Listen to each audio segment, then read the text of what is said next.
Film की शुरुआत होती है रियो डे जनीरो, ब्राजील में, जहां आर्थर बिशप एक शांत जिंदगी जी रहा होता है, अपनी पुरानी हिटमैन वाली लाइफ को भूलने की कोशिश करता हुआ।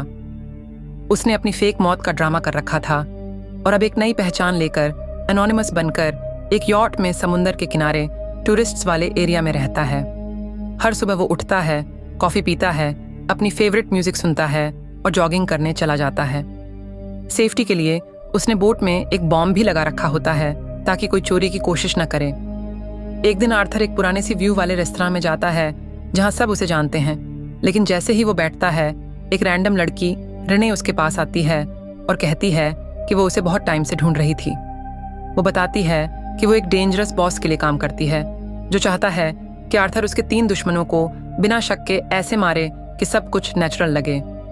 ये सुनकर आर्थर परेशान हो जाता है और वहां से निकलने की कोशिश करता है, लेकिन रिने उसे धमकी देती है कि अगर उसने मना किया तो वो उसकी लोकेशन सबको बता देगी।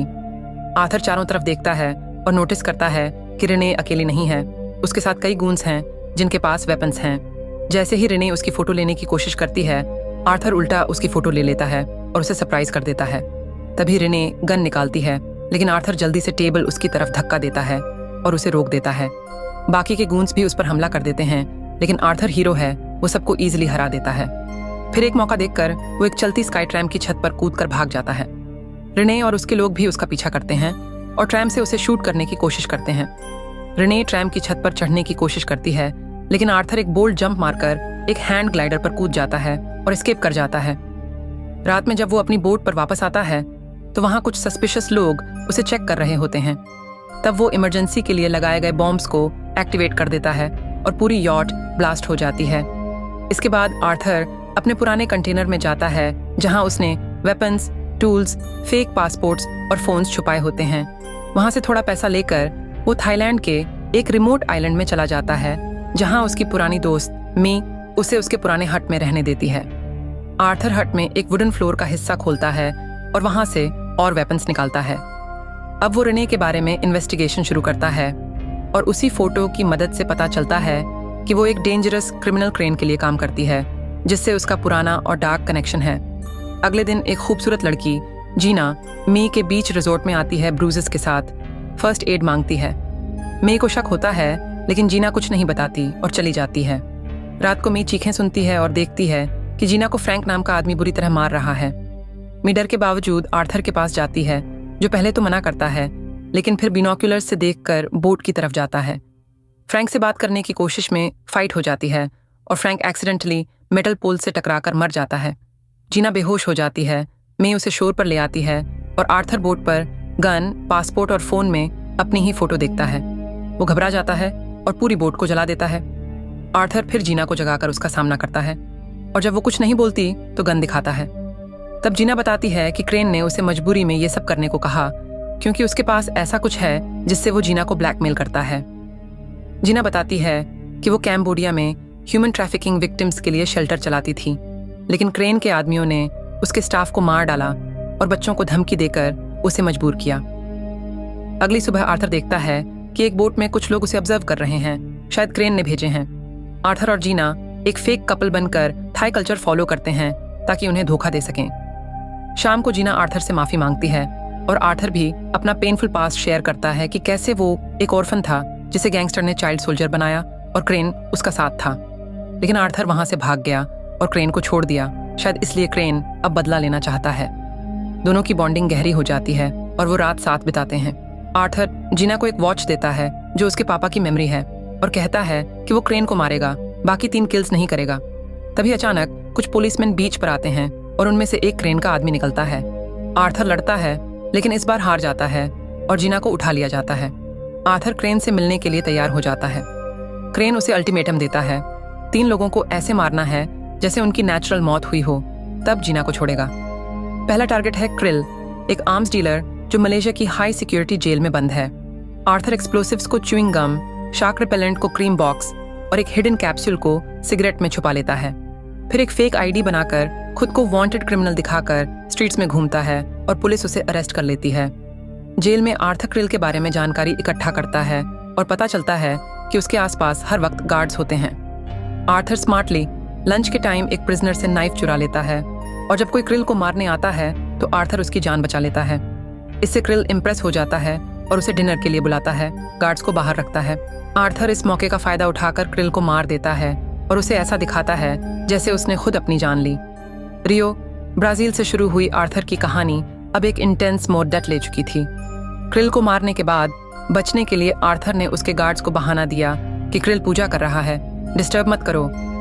तभी उसने चुपके से अलार्म ऑन किया और च्युइंग गम में छुपे एक्सप्लोसिव से जेल की दीवार में होल बना दिया।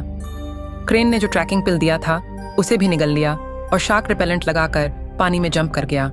उसे पकड़ नहीं पाया कोई और फिर वो क्रेन के आदमी के साथ एक फिशिंग बोट पर पहुंचा जो ओशन के बीच में उसका वेट कर रहे थे। अगले सीन में क्रेन ने जीना का वीडियो दिखाया जिससे पता चला कि वो अब भी सेफ है और उसे अगला टारगेट दिया एड्रियन कुक, जो ऑस्ट्रेलिया में एक ह्यूमन ट्रैफिकर था। साथ ही उसने टास्क पूरा करने के लिए सिर्फ 36 घंटे दिए। आर्थर ने बिना टाइम वेस्ट किए कुक की पेंट हाउस की सर्वेलेंस की जो पूरी तरह से सिक्योर थी, सिवाय एक कैंटिलीवर स्विमिंग पूल के जो बिल्डिंग से बाहर निकला हुआ था। आर्थर ने एक प्लान बनाया। उसने खुद को एक रिच मिलियनेयर की तरह डिस्गाइज किया और उस बिल्डिंग की रियल्टर से मिलने का अपॉइंटमेंट लिया। जब रियल्टर का ध्यान भटका, आर्थर ने सीक्रेटली डुप्लीकेट की बना ली। अगली सुबह वो एक टेक्नीशियन बनकर अपार्टमेंट में पहुंचा और डुप्लीकेट की से अंदर जाकर पूल के नीचे वाला ग्लास खुलवाया। फिर उसने एक स्पेशल एक्सप्लोसिव वहां सेट किया। उसी वक्त कुक पूल में आया और स्विम करने लगा।